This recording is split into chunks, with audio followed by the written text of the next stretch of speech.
Hi everyone, what's up? My name is Angry945 and today we are going to be doing a boss ranking video. Today I'm going to be ranking on the bosses for Spider-Man PS4.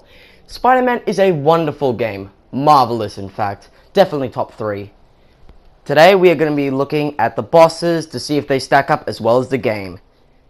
Just keep in mind that these are my personal opinions. You can send off your own opinions in the comments below. Why did I say comic? Well, other than that, let's get straight to it. In 8th place, coming in the very bottom of the list, is none other than our overstuffed crime lord Kingpin, otherwise known as Wilson Fisk. He's basically just a big baby in a massive suit. All he does is just hide in a massive glass room. He sends out 2 turrets to deal with us, which can easily be webbed and dodged. You just chuck the turrets at him, and all you know, he's done? Right? Like, he's done. You just throw these 2 turrets at him, right? Yep.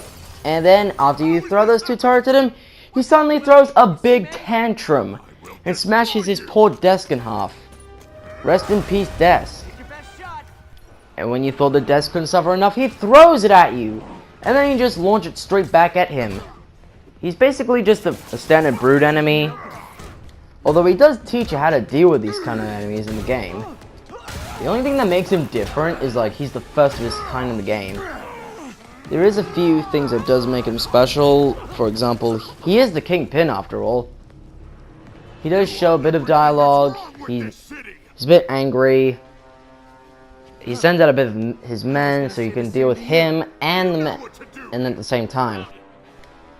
Overall, this boss is more of a learning tool instead of an actual boss. And to top it all off, you have to do a quick time event with him. Yeah, spamming Square Simulator. Let's go, boys. Although I will admit that Shall We Kiss Now is just hilarious. And yeah, that's the Kingpin done. Hey, raise your hand here if you love a good chase boss. Then we got Shocker. Shocker is an excellent chase boss. As you can see, you have to chase him around the cities of Manhattan. And wait, that's it? That's it? Seriously? I was gonna say, just chase him around Manhattan. It's a really easy fight. You gotta dodge some of his attacks. Press triangle. You try to get some stuff out of him. He doesn't really talk much. Wait, I'm sorry. This is the wrong boss fight. I actually meant the boss fight where you fight him inside of a bank. Now, he has got a few ranged attacks. He shoots a shockwave at you. He does a ground pound. He has this weird force field that doesn't allow your webs to hit him. So you have to rely on objects to hit him. Yep, that's it. Wait, he's got a phase 2? That's unexpected, because I thought that was pretty easy. Yeah, he's gonna kill us now. He's got an upgraded shockwave, if ground pound. Yep. He just dodges more attacks again. And here's the real boss fight, the camera! Yeah, Nameless King, Biolizard, get on the ground, you have a competitor. Hooray you. All you have to do is press L1, R1, press square a couple times, and boom, he is finished. Landing something bigger than his ego right on top of him. Poor Herman. Then again, we do not feel sorry for you. You deserve that. Speaking of maniacs with big egos, we got this crazy psychopath stalker Taskmaster, coming at number 6. There's a reason I choose this guy at number 6. The only reason I'm giving him credit, even though he may be a basic sword enemy, he's actually got some of our moves which are pretty difficult to dodge. He's also got some moves of his own. Also, he's really defensive, so you'll need some objects to throw at him, or you can just web him. Yeah, so overall, I like his background. He actually even offers us a job. He's starting to teach us stuff. Yeah, but instead he got a massive beating either way.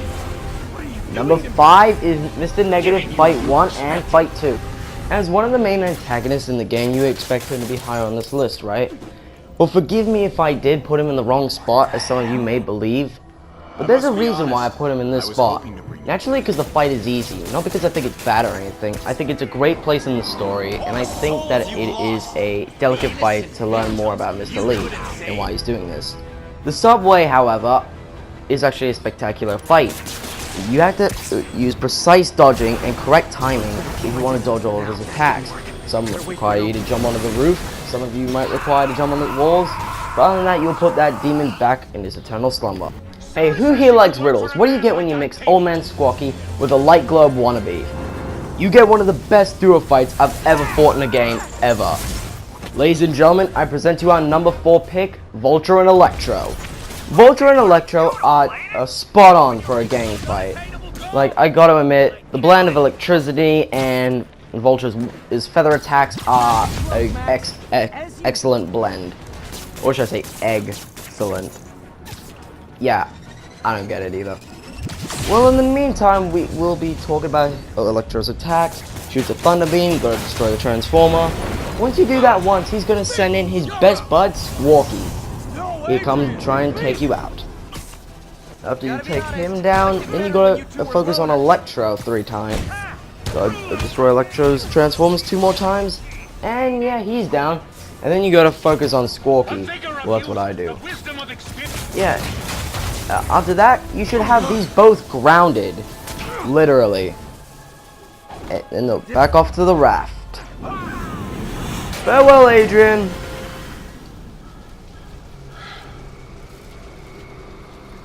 Number 3, Mr. Negative, the final fight. The final showdown with Martin Lee is no doubt one of the greatest fights I've ever experienced in a video game. The reason I put his final fight higher than his other 2 is because I find this with a lot more story significance. The reason, because you realize there was actually Norman and Otto Octavius at the start of the game, who created this monstrosity. This demon will never stop with his ever-lunging basic sword enemy attacks. But then, later in the fight, it gets real.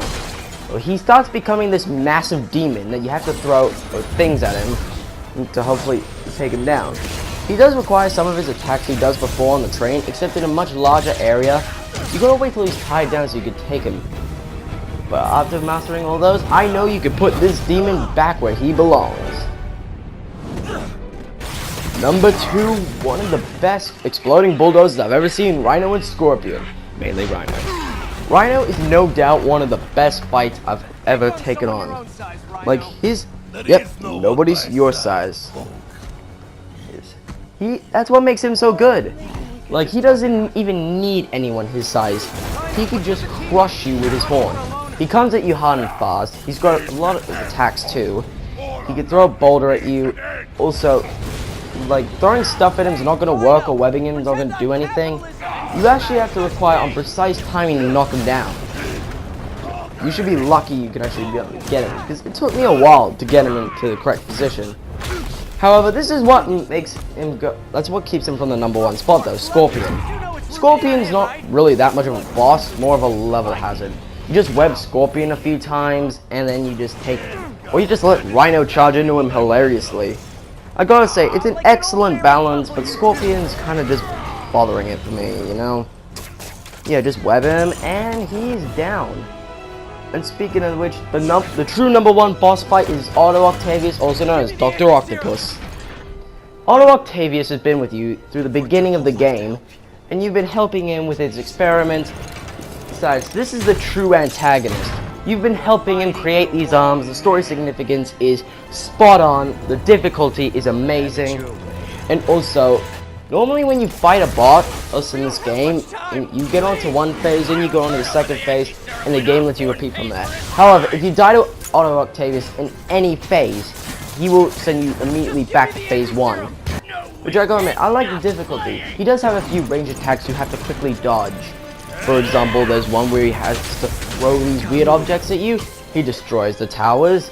He uses his long arms to reach at you. He jumps at you. And I found this weird glitch where he does absolutely nothing. And you can't do anything to him. Seriously, I've just been waiting to do something to this guy. He's just standing there. I'm like, Doctor? Hello? Maybe it's his disorder that got in the way. Yeah, so I had to purposely kill myself just to get him to move again. I had to repeat the entire fight over and over. Like, still, he's a really great guy. He's a really great boss fight. Then he finds out you were actually Peter Parker the whole time, even though he knew all along. This is where the story really heats up. The very climax of the fight, it goes on the very side of the Oscorp Tower. It is an epic showdown between, what I should say, father and son. Otto Octavius said that Spider-Man felt like his son to him at the beginning of the game. Well, not at the beginning, like somewhere throughout the game. This fight gives me so much adrenaline. The music in the background, the setting is just spectacular. It is amazing. I actually could not believe my eyes. I was just... Besides, Otto Octavius has done many things just to hurt Norman. He even killed your aunt. But other than that, you should give him one last reason to scream your name.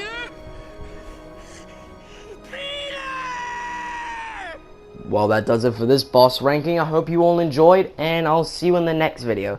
Goodbye!